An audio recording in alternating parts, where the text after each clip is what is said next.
So I've been making content and I've been in the NFT space for just over 2 years now. And what I want to do is I want to break down what I would do differently, what some of my learning experiences are, what some of those regrets are. And I wanted to reflect on what I would do differently to end up in a better spot than I am now. And hopefully you can learn from this or reflect on this and kind of agree with it yourself. So this is what I would do differently if I could have a conversation with myself 2 years ago. First off, I think most people would agree it would be taking profits, but I actually want to break this down and nail it down what I actually mean by taking profits.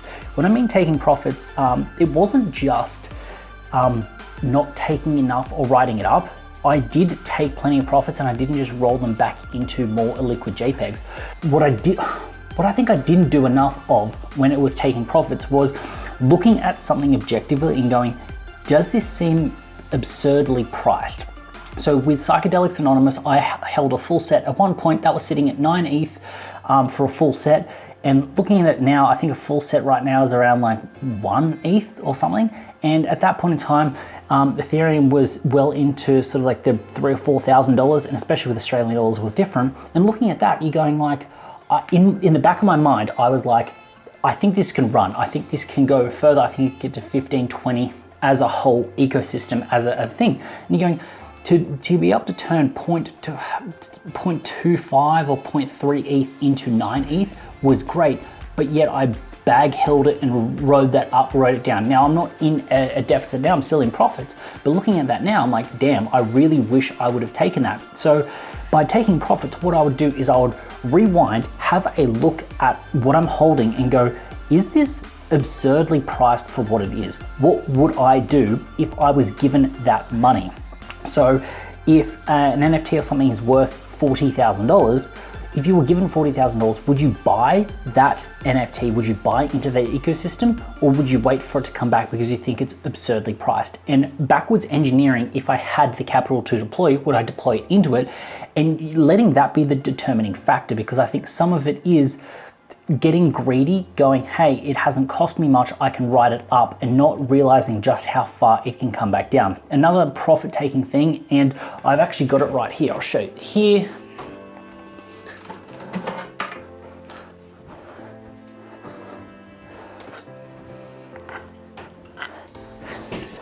This right here is my HAPE. I've got it slabbed up, and I also got this, big shout out to Cade. Now with this, I end up holding this. I ended up selling one pre-reveal, which sold for around 8 ETH, which is good money, great. But then I also bag held this. Looking back on it, what would I have done with that $20,000 or $30,000? I would have definitely done something else. I wouldn't have held on to this.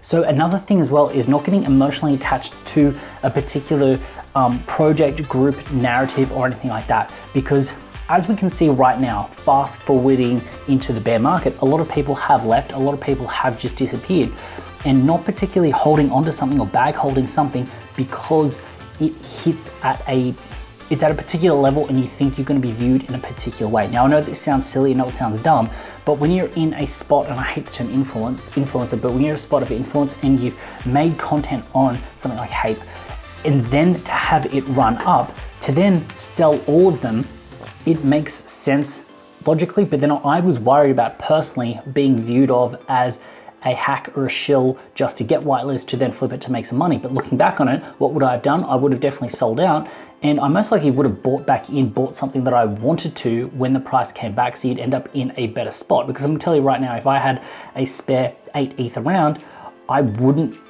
be hesitant in dropping 0.25 into HAPE just for that reason, but to bag hold it from 8 down to 0.25 seems like a very dumb thing for me to do. So that's something that I would do. And it's the same kind of thing. And like, I don't hate the guys. Golden Egg Club, I absolutely love the guys there, but that thing at one point in time was $10,000. I could have sold it, $10,000, and then bought back in. Treating the market as a way to trade and not necessarily just going, hey, I'm holding it and I'm gonna ride it out, because when everyone left, everyone did leave. By taking profits, I would move in and out of projects a lot faster, which then meant that I could secure some capital, but then also use that capital to move back in on projects later. So that is the main thing when it comes to taking profits, is not getting attached to something, not getting attached to a particular reputation because everyone goddamn left, but then also using the capital move back in. Now, another thing that I would do would be disassociating the Fiat to ETH gains and actually locking them in. Now, I'm glad I did a lot of this, but I wish I did more. Now, what I mean by this is, I mean that if there is a big win, transferring it out to Fiat almost instantly, and then making that decision based off Fiat, not off Ethereum or anything like that. The reason being is all of your taxes are going to be paid in Fiat. I know that people are going to be like, oh, taxes, you pay taxes, you're a nerd. Look, pay taxes, otherwise you're going to get in a lot of trouble.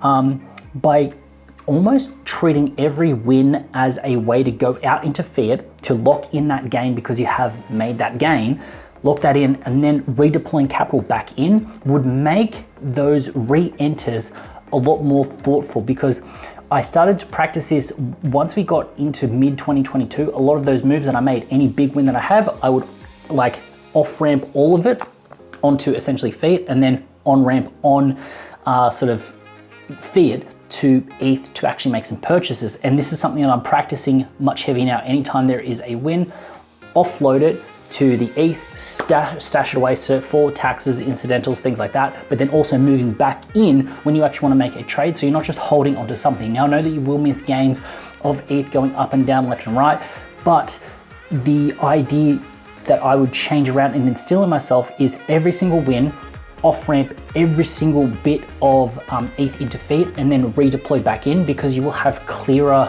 you'll have a better form of clarity when you look at entering back into the market than just having it sitting there and playing with house money. So that's something that I would do.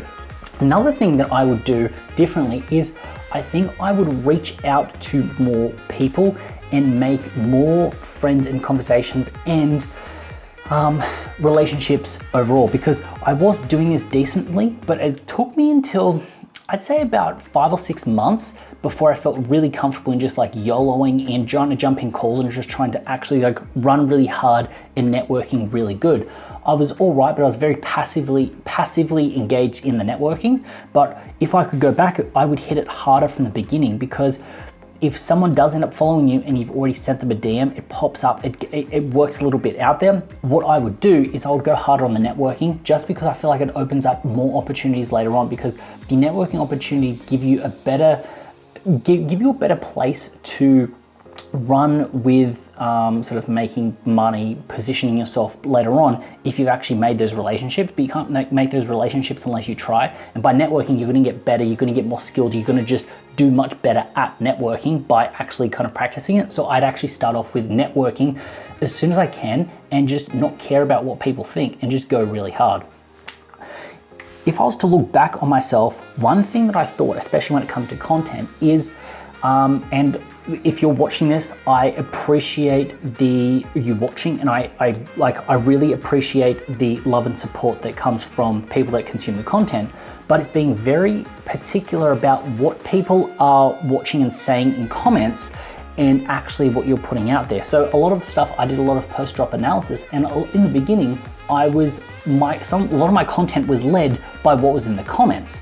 And by what was in the comments, people were like, hey, you should check out this project. Hey, I think this project's hot. But what I wasn't thinking about, and this is coming from a content creator perspective, was should I look at what people are actually watching in terms of what people are looking at on Twitter, what views are popping off, what is getting the most engagement and likes, and creating content that fills that need for that content?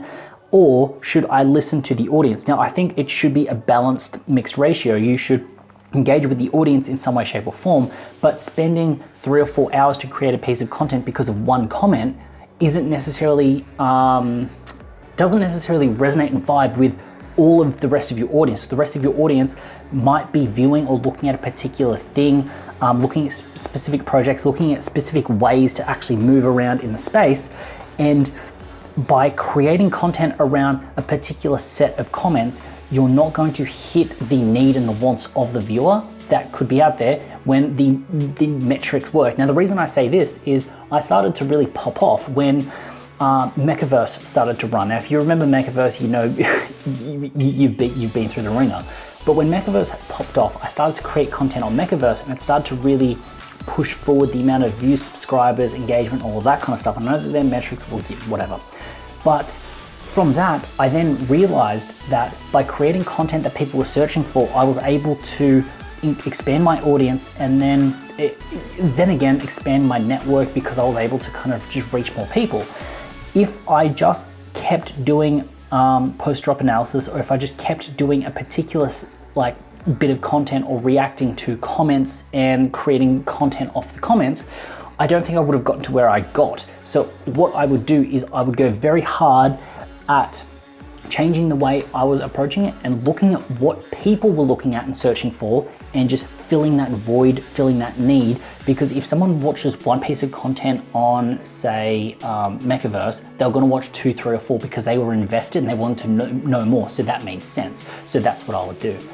Another thing that I think I would do is I would go harder on the audience. So I created a Discord, I was engaging in the community, but I think I could have done more to give back to people, be it giveaways, be it like just whatever it is. I could have given more and gone harder on the audience, because looking at it now, everyone is on Twitter, everyone's on X. If I post this video on X, I'm gonna get sort of 10, 20 times the amount of views and engagement than I get on YouTube, because people on YouTube were experiencing the space and coming into the space.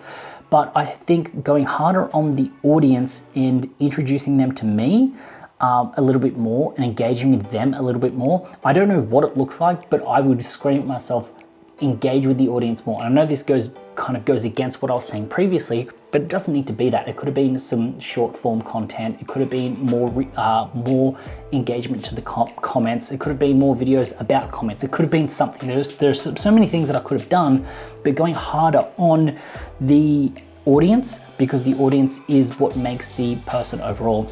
And I think lastly, I would have not put my head in the sand. Now, I don't think I put my head in the sand too much or too hard, but I wouldn't have put my head in the sand when I saw someone like Crypto Gorilla popping off with a particular type of content or style or way that he was moving in the space, following him. When Ryan D was popping off and doing his things, copying and mimicking Ryan D and those people that were actually succeeding in the space.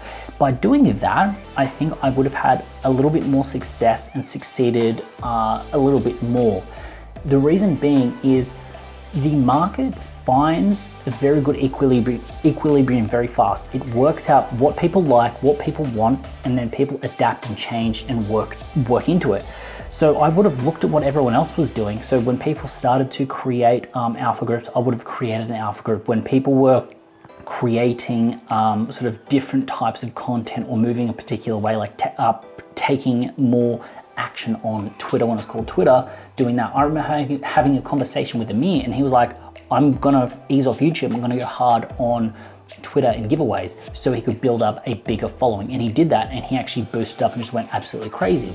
And thinking about it now, I was too head in the sand, I was too sort of strong-headed to adapt and change as fast as I needed to, because that's what the market would have done. And that in itself would have led to bigger and better opportunities when it comes to NFTs in the market overall. So I wouldn't have been very fluid and stuck to a particular thing, and I would have been more fluid. Hence why I think later on, as we got into the bear market, adapting to other chains, things like ordinals, doing other little bits and pieces here and there, I think it served me better, but it could have served me better if I'd done it earlier on.